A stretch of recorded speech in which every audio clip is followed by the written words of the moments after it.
மாணிக் தாகூருக்கு உச்ச நீதிமன்றம் வச்சு ஆப்பு. ஒரு இளம் கன்று விஜயபிரபாகரன் என்ற மிகப்பெரிய உழைப்பாளிகளுக்கு சரியான ஆதாரங்களும் விஷயங்களும் கொடுத்த வாய்ஸ் தான் மடியில் கனம் இல்லைன்னா வழியில் பயப்பட வேண்டிய அவசியமே இல்லை.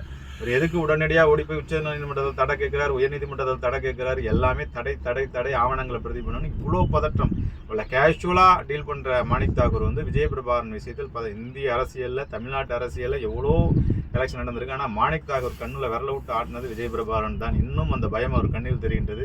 இன்னும் ஓடி போய் உச்சநீதிமன்றத்தில் வந்து தடை கேட்கிறாரு. சரியான தீர்ப்பை உச்சநீதிமன்றம் வழங்கியிருக்கு. விஜயபிரபாகரனுடைய பிரம்மாண்டமான வெற்றி. அவர் வந்து அரசியல் எம்பி தொகுதியில் வேணால் ஜெயிக்காமல் இருக்கலாம், அது அந்த மக்களுக்கு ஏற்பட்ட மிகப்பெரிய பின்னடைவு என்று தான் சொல்ல வேண்டும். ஆனால் அரசியலில் விஜயபிரபாகரனுக்கு ஏற்பட்ட மிகப்பெரிய வெற்றி என்று தான் சொல்ல வேண்டும்.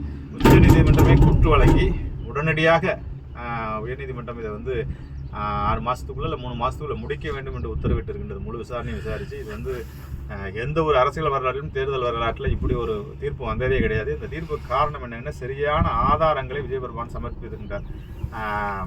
சிங்கத்தோட பிள்ளை சாதாரண விஷயம் இல்லை அப்படிங்கிறதுக்கு இது ஒரு மிகச்சிறந்ததனும் சரியான ஒரு ஆப்பை தான் வைத்திருக்கின்ற உச்சநீதிமன்றம் வைத்திருக்கிறது.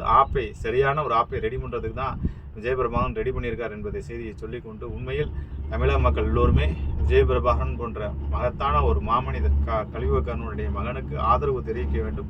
இந்த விஷயத்தில் உச்சநீதிமன்றத்துடைய தீர்ப்பு வரவேற்கத்தக்கது என்பதை சொல்லிக்கொண்டு, மீண்டும் மீண்டும் மீண்டும் விஜயபிரபாகரன் அடி வாங்கி கொண்டிருக்கின்ற எம்பியாக இருந்தாலும் என்ற செய்தியை சொல்லிக்கொண்டு